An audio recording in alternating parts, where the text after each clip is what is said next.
So very good evening all of you. Let's start with your chapter number 12, correspondence with statutory duties, statutory authorities, sorry. अभी यहाँ पे वापस हमें क्या करना है, कम्युनिकेशन करना है with statutory authority. Now what are the statutory authorities जिनसे हमें कम्युनिकेट करना है. सिंपल सा पार्ट है यार. स्टैट्यूटरी अथॉरिटीज कौन कौन हो सकती है? या तो सेंट्रल गवर्नमेंट हो सकती है. सेंट्रल गवर्नमेंट हर एक काम खुद नहीं करेगी तो वो बहुत सारी वेरियस वर्क्स, वो जैसे मान लो शेयर मार्केट, सिक्योरिटी मार्केट, किसको डील करना है तो उन्होंने सभी को डीलिंग के लिए ऑथराइज कर दिया. कंपनीज, कॉर्पोरेट अफेयर्स जितने भी, कंपनी के जितने भी अफेयर्स है, कंपनीज में कुछ झोलझाल ना हो तो उन्होंने एमसीए को ऑथराइज कर दिया. ठीक है. कंपनी से रिलेटेड कुछ क्या बोलोगे आप, लड़ाई झगड़े, डिस्प्यूट्स वगैरह होगा तो कौन रिजॉल्व करेगा, तो उन्होंने एनसीएलटी अपॉइंट कर दिया. एनसीएलटी के भी डिसीजंस के अगेंस्ट अगर कोई केस फाइल होता है तो फिर किसके पास जाने का? एनसीएलएटी के पास में जाने का. ठीक है. अच्छा, कौन चेक करेगा सारे डॉक्यूमेंट्स को? ये जो कंपनीज है उनके डॉक्यूमेंट्स को चेक कौन करेगा? तो भाई यहाँ पे आरओसी को भी अपॉइंट कर दिया उन्होंने. फिर कुछ रीजनल डायरेक्टर्स को अपॉइंट कर दिया, आरडीज को अपॉइंट कर दिया. तो स्टैट्यूटरी अथॉरिटीज़ में यहाँ पे क्या क्या स्टैट्यूटरी अथॉरिटीज़ आ जाएंगे एक बार वो देख लेना. सेंट्रल गवर्नमेंट ने डेलीगेट कर दिए हैं अपने powers for the functioning of the corporate sector to MCA.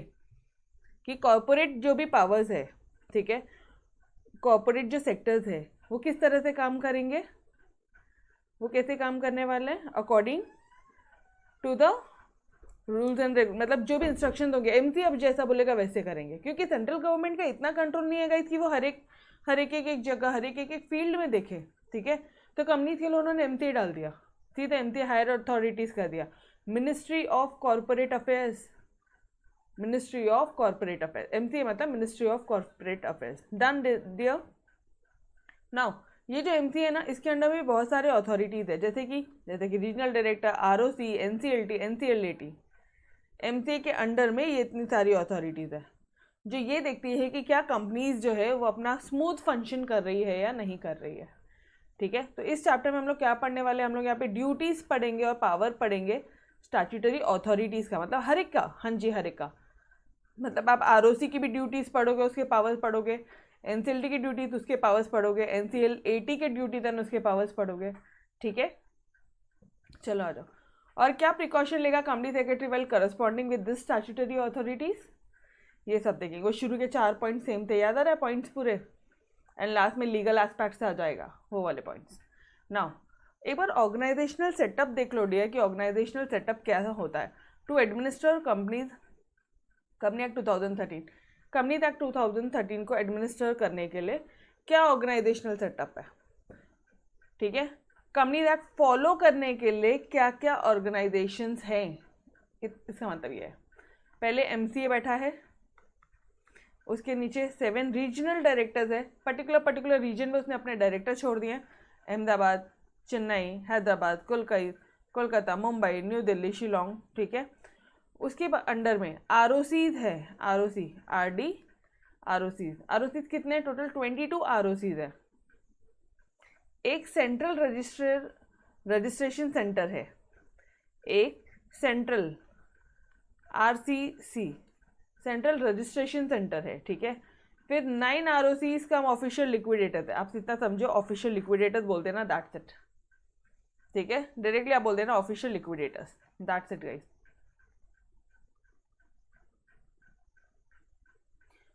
या फिर टू बी मोर स्पेसिफिक 9 ऐसे हैं जो आरओसी भी है और ऑफिशियल लिक्विडेटर भी है, और लास्टली आएंगे ऑफिशियल लिक्विडेटर्स.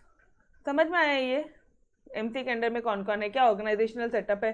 कंपनी एक्ट 2013 का ऑर्गेनाइजेशनल सेटअप क्या है, कौन किसको ऑर्गेनाइज करेगा. Is this part clear. MCA, फिर रीजनल डायरेक्टर्स, फिर आरओसी आ जाएंगे. आरओसी के बाद में सीआरसी आएगा, एक ही सीआरसी अपने बाद में. फिर क्या था वो कम वाला था, क्या था वो अपना, वो कम वाला पार्ट क्या था, आरओसी पढ़ा ना अभी, तो ROC come official liquidator, last year official liquidator, that's it. Done. ये सिर्फ आपको ना एग्जाम में पूछेंगे कि कितने रीजनल डायरेक्टर थे, तो 7 है. कितने आरओसी थे, तो टोटल 22 है. आरओसी विद ऑफिशियल लिक्विडेटर कितने थे, तो आपके 9 हैं. यहाँ तक क्लियर है एवरीबॉडी. सिर्फ एक बार रीड आउट करना है, रट्टा नहीं मारना है, अपने आप याद आएगा, ठीक है। चलो now what are the objectives of MCA। ये जो मिनिस्ट्री है कॉरपोरेट अफेयर्स की, मिनिस्ट्री ऑफ कॉरपोरेट अफेयर, इनको क्यों बनाया गया, इनके ऑब्जेक्टिव्स क्या है डियर। तो जो MCA है ना, सबसे पहली बात तो ये समझ लो, ये स्टैट्यूटरी अथॉरिटी है which is created by your central government, ताकि जो तुम्हारी कंपनियां हैं वो स्मूथ तरह से फंक्शन करें, ठीक है। इनका मेन काम क्या है, इनका मेन काम है administration of various acts and laws, supervise करना वेरियस प्रोफेशनल बॉडीज को।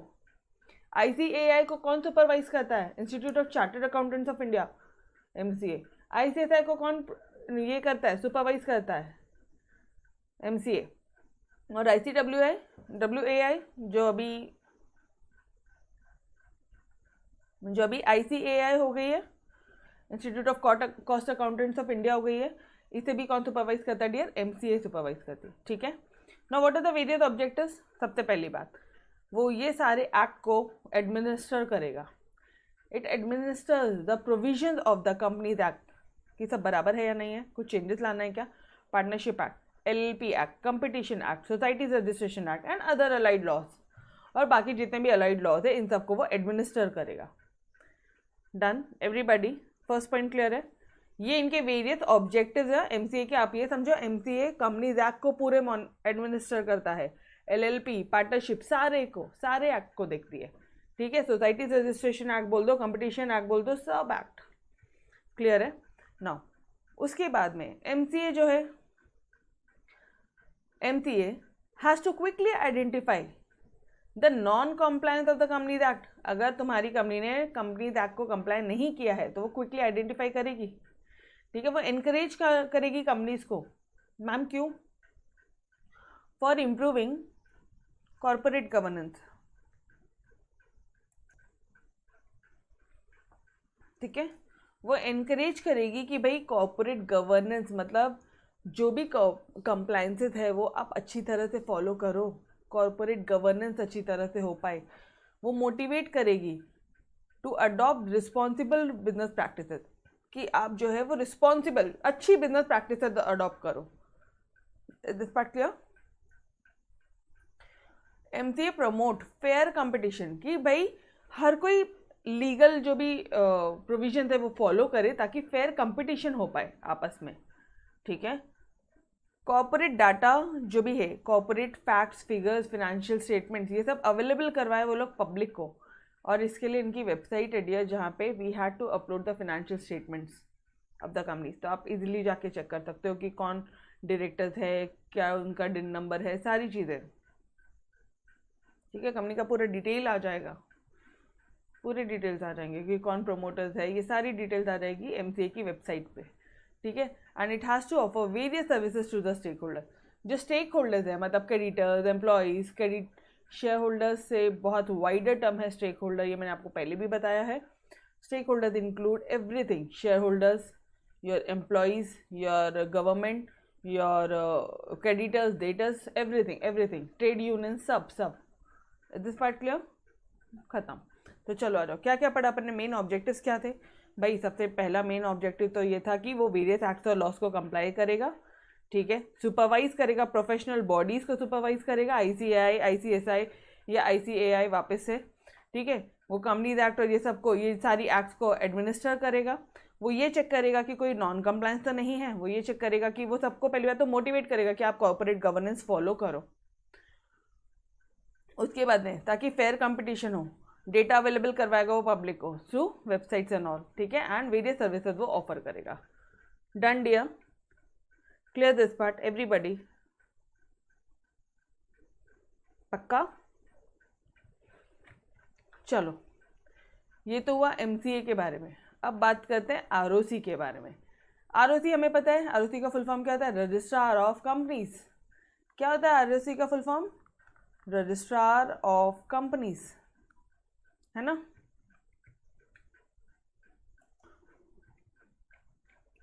ओके तो गाइस ये रजिस्ट्रार ऑफ जो कंपनीज है इसकी ड्यूटीज क्या है, ये क्या काम करता है, ये बताओ। हमें तो इतना मालूम है मैडम कि बीइंग अ कंपनी हमें जितने भी बोर्ड रिजोल्यूशन है, जितने भी स्पेशल रिजोल्यूशन है, ये और जो भी डॉक्यूमेंट्स है जैसे इंसॉल्वेंसी रिलेटेड, ये सारी चीज़ें हमें आरओसी को कंप्लाई करनी होती है। Exactly true. बट वो लोग काम क्या करते हैं? वो लोग अपने डॉक्यूमेंट्स का रजिस्ट्रेशन करते हैं। देखो इधर आओ, जो सेंट्रल गवर्नमेंट है वो अपॉइंट करेगा ROC full time field officers, part time नहीं, फुल टाइम यहाँ पे ऑफिसर्स रहेंगे, ठीक है, who look after the registration of the company, कि भाई कंपनी रजिस्टर हुई है या नहीं हुई है, एंड एंश्योर कि वो कंपनी में प्रॉपर एडमिनिस्ट्रेशन हुआ है या नहीं हुई है। ये कौन चेक कर रहा है? आरओसी चेक कर रहा है, ठीक है। क्या चेक कर रहा है? कि कंपनी का प्रॉपर रजिस्ट्रेशन हुआ है या नहीं हुआ है, और वो कंपनी प्रॉपर तरह से मैनेज हो रही है या नहीं हुई है, कंपनी का मैनेजमेंट प्रॉपर है या नहीं है। तो आरओसी भी क्या करता है पता है क्या? उनको कुछ पावर्स डेलीगेट किए गए, therefore they can carry their duties effectively. जैसे ड्यूटीज ऑफ आरओसीज क्या है? पहला, वो आप कंपनी का काम क्या है? वो वेरियस डॉक्यूमेंट्स फाइल करेगी आरओसी के पास में। आरओसी का काम क्या है? अब ये डॉक्यूमेंट का एग्जामिनेशन करना, एग्जामिन करना या एग्जामिनेशन करना, ये वेरियस डॉक्यूमेंट्स का। फर्स्ट पॉइंट क्लियर है क्या? कंपनी इन डॉक्यूमेंट्स को फाइल करेगी, आरओसी इन डॉक्यूमेंट्स को एग्जामाइन करेगा, चेक करेगा। एग्जामिन मतलब क्या? चेक करेगा, डिटेल्ड चेक करेगा। क्या चेक करेगा? कि कोई डिफेक्ट तो नहीं है। क्या चेक करेगा डियर? कि क्या कोई डिफेक्ट्स तो नहीं है, क्या वो डॉक्यूमेंट कंप्लीट है, क्या हमें और फर्दर डॉक्यूमेंट्स की रिक्वायरमेंट है। अगर ऐसा है तो आप रेक्टिफाई करो, अगर डिफेक्ट्स है तो रेक्टिफाई करो। और फर्दर डॉक्यूमेंट्स अगर चाहिए आपको तो आप और कॉल करो, कॉल फर्दर डॉक्यूमेंट्स, ठीक है। यहाँ पे एक और पॉइंट लिख सकते हो आप, call further documents as may be necessary, further documents as may be necessary लिख लेना, ठीक है। नाउ जो भी डिसीजंस है तुम्हारे डॉक्यूमेंट्स पे, जो भी उन्होंने डॉक्यूमेंट्स फाइल किया है, गाइस वो लोग डॉक्यूमेंट्स फाइल करेंगे कि हमारी कंपनी को इनकॉर्पोरेट कर दो, तभी तो ROC COI certificate of incorporation देता है। तो वो विद इन 30 डेज उसका रिप्लाई जाना चाहिए आरओसी का। आरओसी के केस में ना हमेशा 30 दिन याद रखना, ठीक है। आप भी 30 दिन में भरोगे, रिजोल्यूशन के 30 दिन बाद में आप भरोगे, आरओसी भी रिप्लाई करेगा 30 दिन में। यहाँ पे सब 30 डेज का ही किस्सा चलता है। आपने जो भी डॉक्यूमेंट्स फाइल किए हैं, it will be available to public for inspection, मतलब कोई भी आके इंस्पेक्ट कर सकता है तुम्हारे कंपनी के डॉक्यूमेंट, ठीक है, with on payment of obviously कुछ फीस देनी पड़ेगी तभी इंस्पेक्शन होगा, अदरवाइज नहीं होगा। ROC charges various filing fees for various document. मतलब जब आप डॉक्यूमेंट्स को फाइल करते हो ना, तो हर एक डॉक्यूमेंट के लिए ना अलग अलग कुछ फीस प्रिस्क्राइब करिए, वो फीस पेमेंट करके आप डॉक्यूमेंट को फाइल कर सकते हो। तो दैट्स इट गाइस, सिर्फ इतनी सी ड्यूटीज है। कंपनी फाइल करेगी, आरओसी एग्जामिन करेगा, कुछ डिफेक्ट तो नहीं है वो रेक्टिफाई करवाएगा, फर्दर डॉक्यूमेंट्स के लिए कॉल करेगा, ठीक है। उसके बाद में आप क्या बोलोगे? वो 30 डेज वाला क्या था? डिसीजन लेगा, तुम्हारे डॉक्यूमेंट देखेगा, डिसीजन लेगा और 30 दिन में रिप्लाई करेगा। और लास्टली क्या बोलोगे? पब्लिक के लिए इंस्पेक्शन के लिए ओपन है ये डॉक्यूमेंट्स, ठीक है, और कुछ फर्दर चार्जेस रहेंगे फाइलिंग के लिए, तो वो सारे चार्जेस प्रिस्क्राइब किए जाएंगे। Done dear, everybody clear? ROC वाला कंसेप्ट क्लियर है? आरओसी की ड्यूटीज क्लियर है क्या पक्की तरह से? ये Aditi,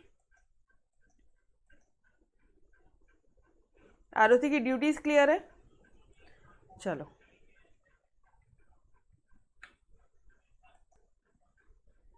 now what are the powers of ROC? Dear ROC के पावर्स क्या हैं?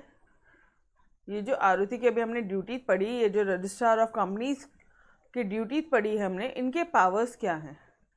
इनका पावर बताऊं? एजीएम याद है, 3 महीने के लिए एक्सटेंशन मिलेगा। फर्स्ट एजीएम के लिए कोई एक्सटेंशन नहीं है। एक मिनट, फर्स्ट एजीएम बताना मुझे क्या होता है?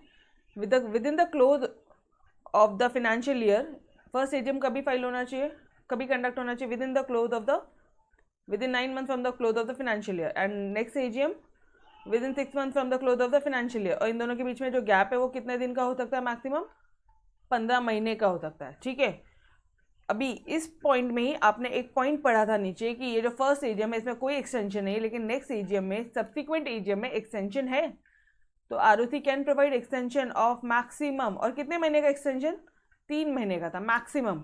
मैक्सिमम के लिए आप क्या लिखोगे, नॉट मोर देन 3 मंथ्स, ठीक है। And this provision is not applicable for first AGM, ये प्रोविजन फर्स्ट एजीएम के लिए एप्लीकेबल नहीं है डियर, यस और नो, ये याद आ रहा है पॉइंट, पढ़ा था अपन ने एक्सटेंशन का कि मैक्सिमम 3 महीने का एक्सटेंशन जो है आरुषि दे सकती है, क्लियर।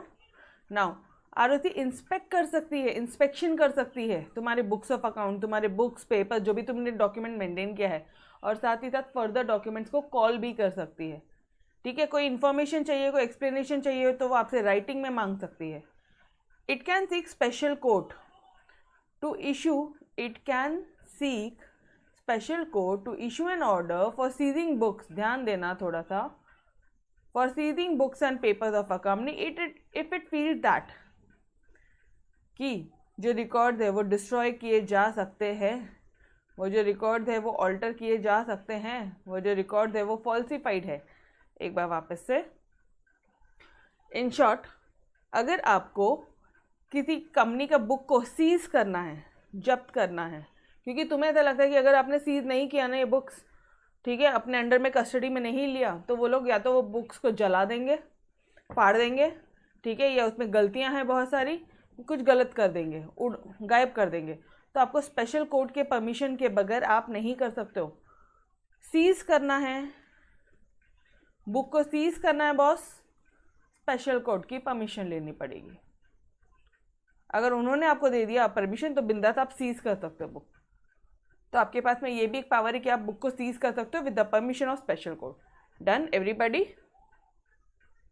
और साथ ही साथ आपका फर्स्ट एंड फॉरमोस्ट पावर यार, तुम चाहो तो किसी कंपनी का नाम रजिस्ट्रार ऑफ कंपनी से निकाल सकते हो, स्ट्राइक ऑफ कर सकते हो, ठीक है। इट कैन स्ट्राइक ऑफ और remove the name of the company from register of companies, ठीक है। तो पहला पावर क्या था, एक्सटेंशन दे देंगे, मैक्सिमम एक्सटेंशन 3 मंथ का देंगे सब्सिक्वेंट एजीएम में, ओके। फर्स्ट एजीएम में सवाल ही नहीं उठता, ओके। नेक्स्ट, इंफॉर्मेशन कॉल करना, बुक्स एंड पेपर्स कॉल करना, इधर इंफॉर्मेशन बुक्स इंस्पेक्ट किया, कॉल किया, books and further information explanation आपने मंगाया, फिर यहाँ पे आप क्या बोलोगे, स्पेशल कोर्ट की परमिशन चाहिए अगर सीज करना है, और आप स्ट्राइक ऑफ कर सकते हो। तो ये ध्यान रखना यार, यहाँ पे सीज है और यहाँ पे स्ट्राइक ऑफ है, ये 2 बहुत ही इंपॉर्टेंट पॉइंट्स है आरओसी के लिए। Done everybody, clear till here, पक्का dear. Now what is NCLT then, NCLT क्या होता है, national company law tribunal. Dear ये काशी जुडिशियल बॉडी है मैम, अब काशी मतलब पार्ट, लिखा है मैंने नोट्स में, काशी मतलब पार्ट, जुडिशियल मतलब लीगल, एक पार्टली लीगल बॉडी है, पूरी तरह लीगल बॉडी नहीं है, मतलब पूरी तरह तुम ये नहीं बोल सकते कि ये कोर्ट है। It's NCLT, national company law tribunal, ये कोर्ट नहीं बोल सकते हो, it's not fully a court but yes partly आप बोल सकते हो, ठीक है। तो ये कब सेटअप हुआ था, जून 2016 में हुआ था, दोनों NCLT and NCLAT, NCLT NCLT, ठीक है, एंड नेक्लैट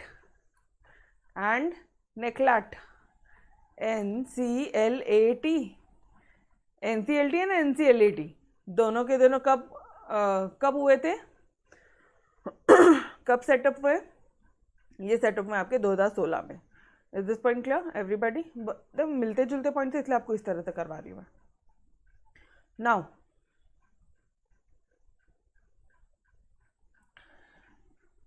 सेटअप हुआ 2016 में, बट किसने सेटअप किया, बाय सीजी, ये सब सेंट्रल गवर्नमेंट ही सेटअप कर रहा है, ठीक है। एनसीएलटी, एनसीएलएटी, आरओसी, तुम्हारे एमसीए सब को तुम्हारे इन्होंने सेंट्रल गवर्नमेंट ने ही फ्रेम किया है टू ग्रांट अप्रूवल्स। अच्छा क्यों सेटअप किया आपने, क्यों बनाई है NCLT, to grant approvals and decide on certain disputes related to the provision of the companies act 2013। Dear अगर कंपनीज से रिलेटेड कोई भी लड़ाई झगड़ा हो जाए ना, तो आप सीधा एनसीएलटी के पास जाते हो। तो एनसीएलटी का काम क्या है, ये डिस्प्यूट्स को सॉल्व करना, और क्या, यस और नो, ठीक है। तो इट हैंडल्स, वो हैंडल करता है, क्या हैंडल करता है, कॉर्पोरेट सिविल डिस्प्यूट्स, ओके, ये जो ट्रिब्यूनल है इसके it operates through benches, 15 bench होते हैं टोटल। अच्छा 15 बेंच वो बाद में पढ़ेंगे। बेंचेस के थ्रू ऑपरेट होते हैं। 2 मेंबर्स होते हैं इसमें, एक होगा जुडिशियल मेंबर मतलब लीगल मेंबर और एक होगा टेक्निकल मेंबर, ठीक है। दोनों में, नेक्लेट में भी यही है, judicial member as well as technical member, यहाँ पे भी वही है, ठीक है। There are total 15 benches and the principal जो बेंच है, जो सबसे हेड बेंच है ना, वो बैठती न्यू दिल्ली में। हाउएवर अभी और भी ब्रांचेस हम लोग अभी हम लोग बेंचेस क्रिएट कर रहे हैं, ठीक है। एनसीएलटी का काम क्या है? It has to dispose of every application, every petition within 3 months of receiving it. जिस दिन एनसीएलटी को कोई एक एप्लीकेशन मिला, कुछ एक पेटिशन मिला, तो आपको उसको 3 महीने के अंदर अंदर डिस्पोज करना है, मतलब रिजॉल्व करना है वो डिस्प्यूट। समझ में आया? कोई भी लड़ाई झगड़ा हो गया कंपनीज एक्ट से रिलेटेड, कोई भी provision of the companies act से रिलेटेड कोई भी लड़ाई झगड़ा हो गया, तो विद इन 3 months में वो डिस्प्यूट जो है वो रिजॉल्व होना चाहिए। ओके, डिस्पोज ऑफ मतलब ख़त्म कर देना, मैटर को रिजॉल्व कर देना। लिख लो यहाँ पे, मैटर रिजॉल्व कर लेना। It has an exclusive jurisdiction in case in respect of suits proceedings which is empowered to be determined as per the Companies Act। obviously यार, जो भी proceedings Companies Act के अंदर होती है, जो भी suits होते हैं, जो भी cases फाइल होते हैं कंपनी, उसका exclusive jurisdiction इनके पास में है। मतलब Companies Act से रिलेटेड जितने भी केसेस होंगे वो सब के सब कहाँ आएंगे? एनसीएलटी के पास जाएंगे। इतना सा मतलब है। जितने भी केसेस, कोर्ट केसेस या सूट्स प्रोसीडिंग जो भी फाइल हो रही है, वो सब कंपनीज एक्ट के रिलेटेड अगेंस्ट में इधर आएंगे, ठीक है। कंपनीज एक्ट से रिलेटेड सारे जितने भी सूट्स हो रही है, जितनी भी प्रोसीडिंग्स आ रही है, वो यहाँ पे जाएंगी। ट्रिब्यूनल रीजनेबल अपॉर्चुनिटी देगा सामने वाली कंसर्न पार्टीज को कि भाई आप अपना केस को जस्टिफाई करो, उससे जिससे उसके पहले कि मैं ऑर्डर सुनाऊँ, मेरे ऑर्डर सुनाने से पहले आप अपने अपने पॉइंट्स दोनों के दोनों बता दो। अच्छा, यहाँ तक क्लियर है क्या? पहले मुझे बताओ, is this 7 point done everybody? सबसे पहला क्या बोला? सबसे पहला क्या बोला उसने? बहुत सिंपल है, कुछ भी टेक्निकल नहीं है। एनसीएलटी क्या है डियर? क्या ये कोर्ट है? ना, ये क्या है? कासी जुडिशियल बॉडी। अब अभी कासी मतलब पार्ट, जुडिशियल मतलब legal and not really court, ठीक है। क्या करेगी ये? ग्रांट करेगी, अप्रूवल्स करेगी, डिसाइड करेगी certain disputes as per the provisions of the companies act 2013।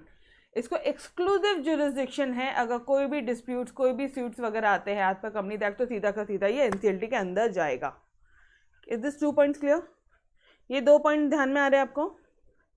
ये कॉर्पोरेट सिविल डिस्प्यूट्स भी सॉल्व करता है, ठीक है। It handles corporate civil dispute. 2 members होते हैं बहुत, एक होता है जुडिशियल, एक होता है टेक्निकल। टोटल 15 बेंचेज है। प्रिंसिपल बेंच बैठती है न्यू दिल्ली में, और भी बेंचेज अभी हम लोग क्रिएट कर रहे हैं, ठीक है। 3 महीने के अंदर अंदर में सारे केसेस को डिस्पोज करने का रीजनेबल अपॉर्चुनिटी दोगे, तभी सामने वाले को बोलने का मौका ज़रूर देना भाई, ठीक है। और हाँ, अब इतना ध्यान रखना, अगर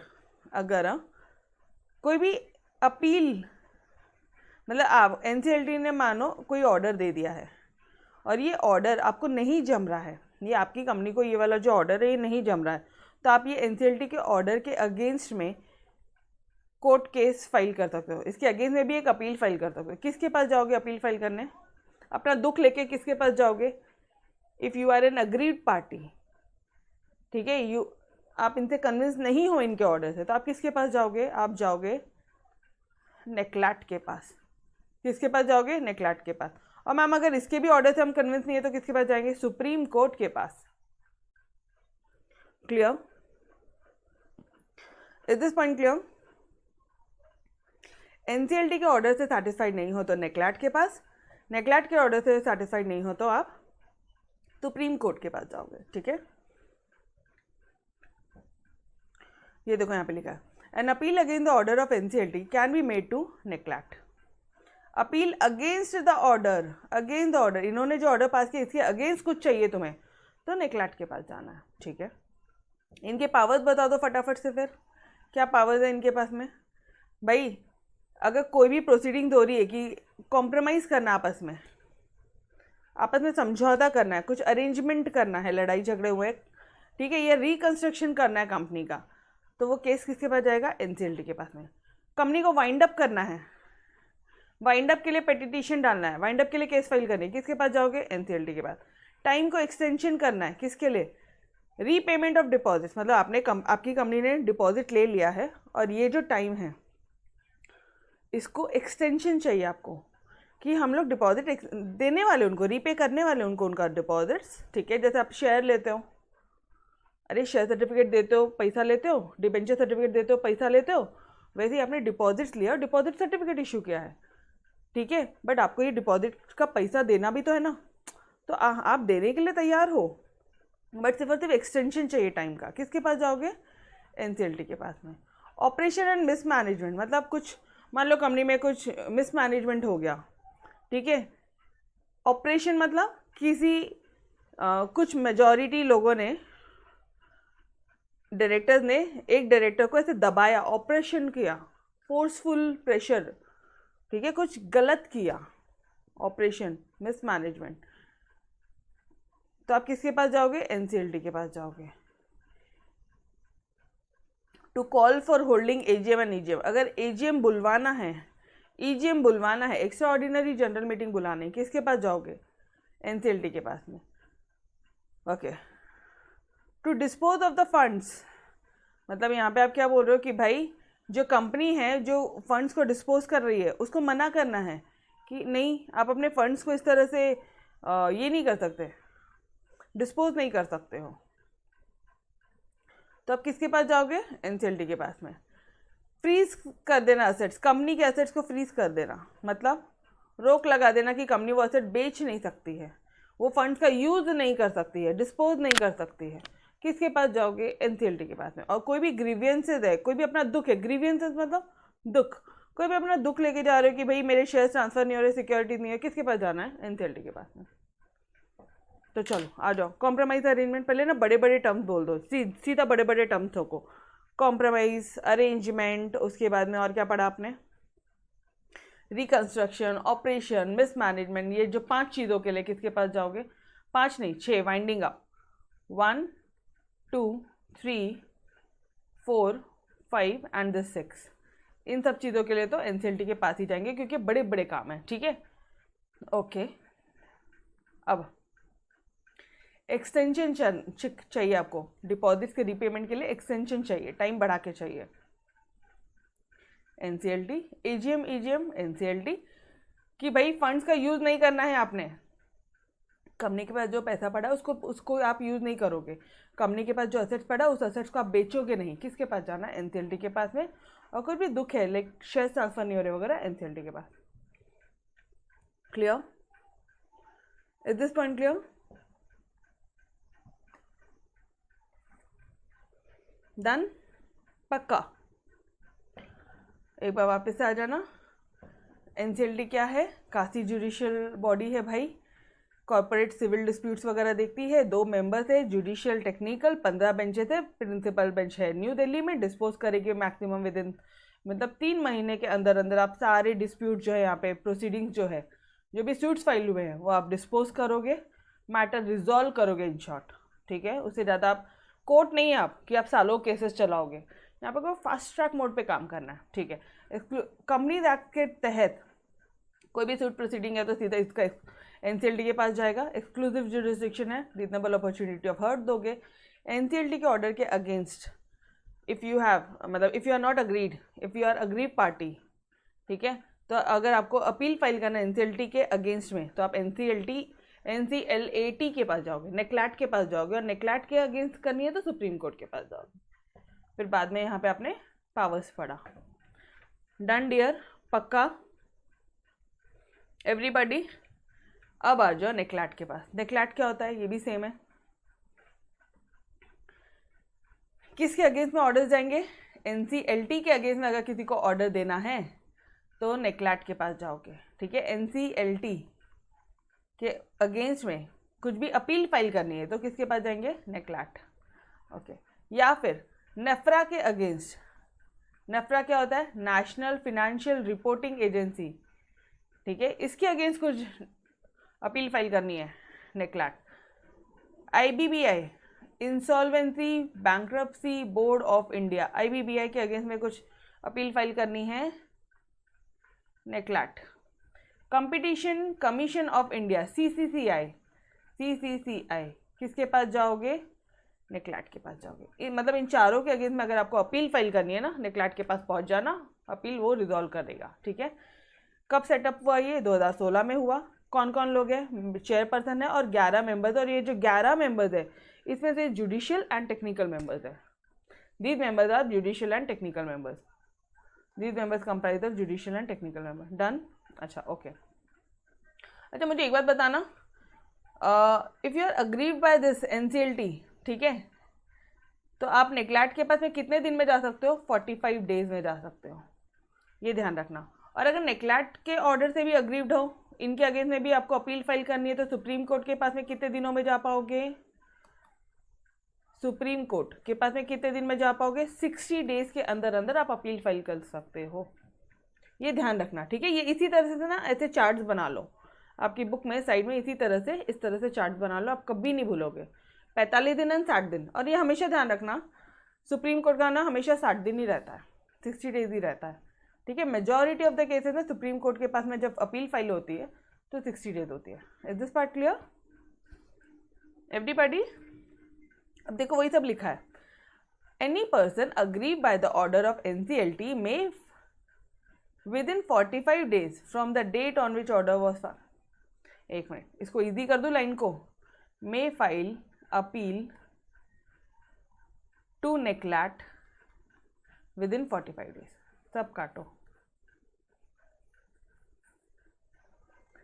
45 दिन के अंदर अंदर अपील फाइल कर सकते हो आप नेक्लाट को। ओके, और नेक्लाट क्या करेगा? या तो वो कंफर्म कर देगा, ऑर्डर कंफर्म कर देगा, या मॉडिफाई कर देगा, कुछ चेंजेस कर देगा, या फिर वो सेट असाइड कर देगा ऑर्डर। अरे हट, फालतू है।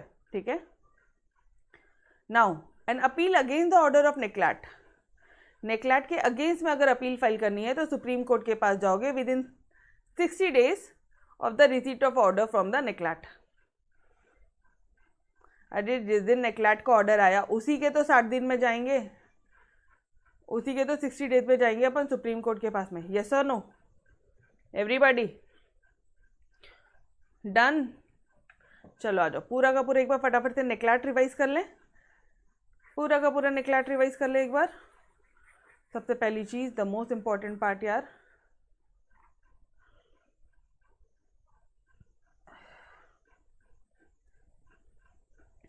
NCLT के अगेंस्ट, नेफ्रा के अगेंस्ट, तुम ये शॉर्ट फॉर्म भी लिख के आ सकते हो। ठीक है, IBBI के अगेंस्ट, NCCI के अगेंस्ट, इन सब के अगेंस्ट अगर आपको ऑर्डर फाइल करना है तो आप नेक्लाट के पास जा सकते हो। नेक्लाट के पास जा सकते हो within 45 days of the receipt of order from NCLT, of the receipt of order from NFRA, IBBI या CCI। Is this part clear? Now जिस दिन इनका ऑर्डर मिला उसके 60 डेज में आप अपील फाइल कर सकते हो सुप्रीम कोर्ट को। ठीक है, जिस दिन नेक्लाट का ऑर्डर आया उसके 60 डेज में आप सुप्रीम कोर्ट के पास में अपील फाइल कर सकते हो against the order of the NCLAT. Done. Is this part clear? अब बाकी इसके अलावा क्या बोला उसने कि वो 2016 में सेटअप हुआ, उसमें 11 मेंबर्स हैं, ये तो पढ़ लिया अपन ने। मॉडिफाई कर सकता है। अच्छा, नेक्लाट का काम क्या है? वो या तो मॉडिफाई करेगा, या तो कंफर्म कर देगा, या तो सेट असाइड कर देगा ऑर्डर को। यही तीनों काम सुप्रीम कोर्ट के भी है। खत्म। Done everybody? सिंपल। चलो, what are the main objectives of SEBI?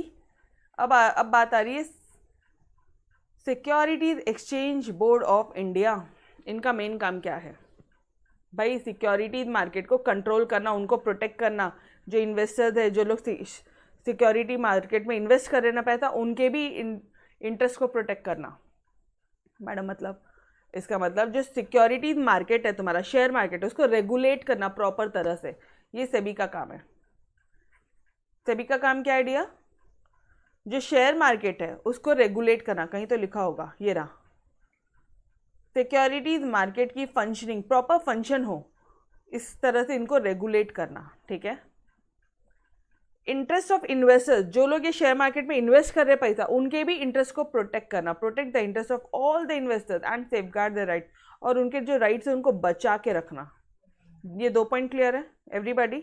जब भी सेबी आएगा ना, आप ये सारे कॉमन पॉइंट्स है डियर, ये आप आराम से ठोक सकते हो, ठीक है। नाउ सुपरवाइज एंड कंट्रोल करना ऑपरेशन ऑफ स्टॉक एक्सचेंज, कि स्टॉक एक्सचेंज जो है वो बराबर, स्टॉक एक्सचेंज मतलब BSE NSE, BSE and NSE, ये जो स्टॉक एक्सचेंज है जहाँ पे कंपनीज के जो शेयर है, कंपनीज लिस्टेड है, ठीक है, तो वो स्टॉक एक्सचेंज बराबर तरह से ऑपरेट कर रहा है या नहीं कर रहा है, उनके ऑपरेशंस को चेक करना और कंट्रोल करना, ये भी सेबी का काम है। ओके, नाउ ओवरसी मतलब चेक करना, ओवरसी मतलब ओवरलुक करना या चेक करना। The working of the company in issuing securities, ये कंपनी क्या बराबर तरह से शेयर्स इशू कर रही है मार्केट में। It SEBI also supervise intermediaries, जो बीच वाले जो मिडिलमैन्स होते हैं ना, जैसे एजेंट्स हो गए, तुम्हारे अंडर राइटर्स हो गए, ब्रोकर्स हो गए, मर्चेंट बैंकर्स हो गए, इन सब चीज़ों, इन लोगों को सेबी रेगुलेट करता है। जितनी भी इंटरमीडियरीज है बीच में शेयर मार्केट, मतलब कंपनी और पब्लिक के बीच में, कंपनी शेयर इशू करती है और पब्लिक तक शेयर पहुंचता है, ठीक है, तो इन दोनों के बीच में जितनी भी इंटरमीडियरीज है जो ये काम करती है अपने शेयर, कंपनी के शेयर को शेयर होल्डर तक पहुंचाने का काम करती है, तो उनको प्रॉपर वे में सुपरवाइज करना। Is this part clear everybody? कि कोड ऑफ कंडक्ट उनका, वो क्या वो फेयर प्रैक्टिसेस लगा रहे हैं, क्या वो गलत काम तो नहीं कर रहे हैं? ऐसा तो नहीं है कि वो 10-15 रुपये का शेयर को एक्स्ट्रा में करके या कुछ ज़्यादा चार्जेस करके बेच रहे हैं मार्केट में, ऐसा तो नहीं है, ठीक है। नाउ अब ये सेबी क्या है? Again guys, this is the statutory body है जो 1992 में सेटअप किया था ताकि सिक्योरिटीज मार्केट को प्रॉपर तरह से रेगुलेट किया जाए, और इसका हेड ऑफिस कहाँ है? मुंबई में है। Done everybody? तो अपने सारे मेन पॉइंट्स तो देख ही लिए, चलो आ फटाफट से ओवरलुक कर लो। सेबी क्या है? स्टैट्यूटरी बॉडी है जो 1992 में सेटअप हुआ था। ये रेगुलेट करता है सिक्योरिटीज मार्केट को। इसका हेड ऑफिस किधर है? मुंबई। इसके मेन ऑब्जेक्टिव्स क्या है डियर? सिक्योरिटीज मार्केट को रेगुलेट करना, ठीक है, इन्वेस्टर्स प्रॉपर तरह से काम कर रहे हैं या नहीं कर रहे हैं, उनका फंक्शनिंग देखना, नहीं इन्वेस्टर्स के प्रोटेक्ट को इन्वेस्टर्स के इंटरेस्ट को प्रोटेक्ट करना, to protect the interest of investors. Securities market proper तरह से काम कर रहा है नहीं कर रहा है वो देखना, functioning, proper functioning of the securities market या फिर रेगुलेटिंग द सिक्योरिटीज मार्केट, ये दोनों पॉइंट एक ही है। एंड लास्ट आपने क्या बोला अभी कि इन्वेस्टर्स के इंटरेस्ट को प्रोटेक्ट करना, ठीक है, ये 2 पॉइंट्स हुए, ये सबसे ईजी है, सबसे कॉमन पॉइंट्स है, तो इसमें कोई दिक्कत नहीं आएगी। अच्छा, यहाँ पे शेयर मार्केट में तो स्टॉक एक्सचेंज भी आता है, तो स्टॉक एक्सचेंज के बारे में लिख दो। मैम यहाँ तो एजेंट्स भी आते हैं, तो इंटरमीडियरीज के बारे में भी लिख दो, ठीक है। मैम कंपनीज, जो कंपनी होती है वो शेयर इशू करती है, तो कंपनी के बारे में भी लिख दो। Done everybody? लॉजिकली लर्न करो, हो जाएगा। सबसे पहला पूरा शेयर मार्केट, एक तरफ शेयर मार्केट, एक तरफ इन्वेस्टर्स, फिर तुम्हारा स्टॉक एक्सचेंज दिखा दो मैं, फिर कंपनी दिखी आपको, फिर बीच वाले इंटरमीडिएट दिखे, तो सबके बारे में एक एक पॉइंट लिख दो, 5 पॉइंट, अंत खत्म। यो एवरीबॉडी, 1 2 3 4 एंड 5 पॉइंट्स, अंत खत्म। डन? ओके गाइस, तो we will stop till here and इसके आगे का लेक्चर अपन नेक्स्ट कल कंटिन्यू करते हैं। तो तब तक के लिए अलविदा, bye bye everyone, take care, खुदा हाफिज, बाय बाय। अब ज़्यादा कुछ भी नहीं बचा है चैप्टर में, अब आराम से हो जाएगा, ठीक है। चलो टेक केयर, बाय बाय।